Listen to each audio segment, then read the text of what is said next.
কৃতজ্ঞতা প্রকাশ করছি।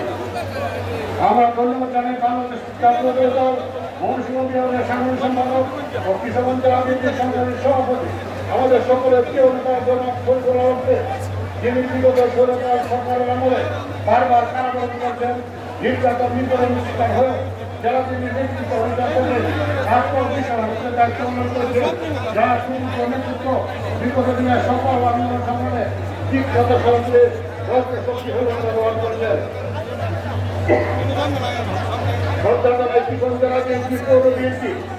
নেতৃবৃন্দ যুবদল ছাত্রদল স্বেচ্ছাসেবক শ্রমিক দল সহ বিভিন্ন অঙ্গ সমিতির সমন্বয় নেতৃবৃন্দ করে যারা সকল ভয়ভীতি লোকলাঞ্ছনা নির্যাতন নিপীড়ন মামলা হামলাকে উপেক্ষা করে তাদের দায়িত্ব পালনের সহস্ত ছিলেন।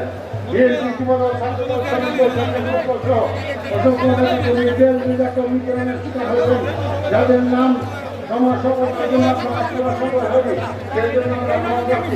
আমাদের ভূমিকার জন্য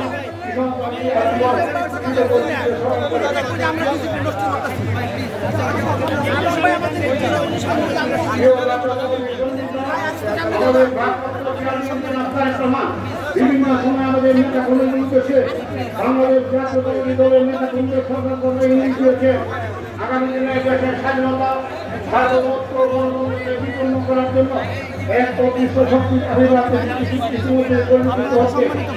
এ ব্যাপারে সকল জাতীয়তাবাদী দলকে সতর্ক সারা দৃষ্টি রাখার জন্য আহ্বান জানিয়েছেন।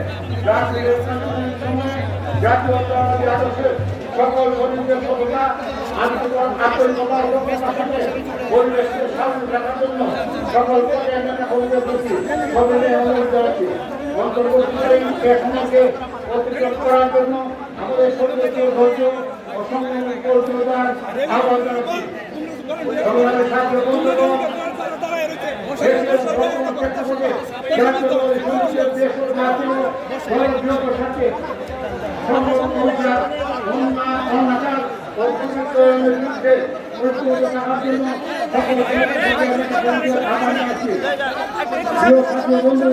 আমাদের সম্মান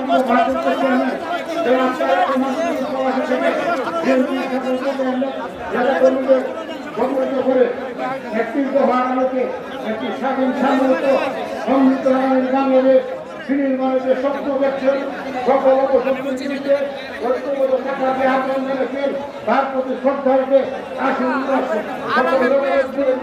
দলের বৃহত্তর সাথে সততা আন্তরিকতা চেষ্টা উজ্জ্বল এক জ্বলন্ত উদাহরণ সৃষ্টি করে কিষণ জনগণকে শক্তিশালী করে গড়ে তুলি। সম্মানিত নেতৃবৃন্দ, দীর্ঘ সময় আমি আপনাদের পাশে থেকে সকল আন্দোলন সংগ্রামে ভয় নীতির নামে হামলাকে উপেক্ষা করে আমি আমার দায়িত্ব কর্তব্য পালনে আন্তরিকভাবে থাকার চেষ্টা করেছি। দীর্ঘ সময় এই দায়িত্ব আমার অপ্রাপ্ত ভূমির জন্য সুন্দর দৃষ্টিতে আশা করি।